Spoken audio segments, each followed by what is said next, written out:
माँ क्षीर वृद्धि करने केउं सब खाद्य खाइबा उचित? देखो जदि आम गोटे स्पेसिफिकाली कहवा कौ टाइप खाद्य आम दबा मदर मानकर ब्रेस्ट मिल्क प्रोडक्शन टाक इनक्रीज करने तो मोर एडवाइस अनुसार फास्ट नंबर वन थिंग हूँ वाटर इनटेक। वाटर इनटेक टाक आम एडिक्वेट रखा around 2.5 to 3 liters per day water requirement आम रोचे स्पेसिफिकाली ब्रेस्ट फीडिंग मदर कर वाटर इनटेक जदि कमिजिब आपणकर मिल्क प्रोडक्शन भी आपणकर कमिबो।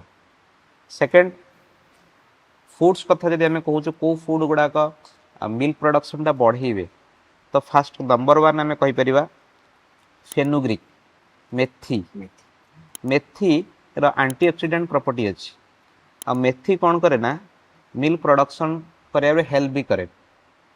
नंबर टू रसुण गार्लिक जोटा कौन गार्लिक रो भी एसेंशियल रोल देखाई मिल्क प्रोडक्शन इंक्रीज करने।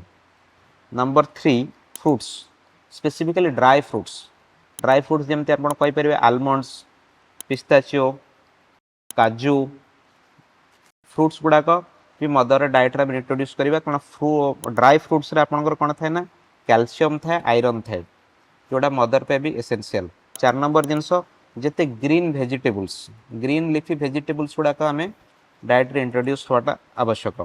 ग्रीन लिफी भेजिटेबल्स जमती आप कहते स्पिनाच रे आयरन रोचे किसी किसी शाग गुड़ाक आपंकर एंटीऑक्सीडेंट प्रॉपर्टी भी रोचे एसेंशियल मिनरल रोज सिलेनियम मैंगनीज कैल्शियम पोटासियम एरा भी मदर पे आमर एसेंशियल।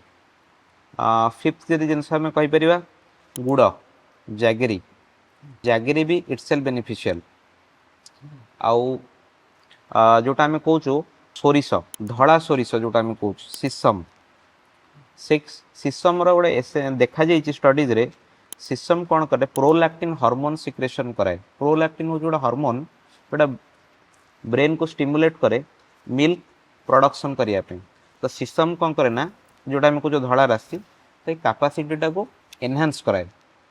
एमती मल्टीपल एग्जांपल्स अच्छी तो एगुड़ा को मुझे किसी कहली।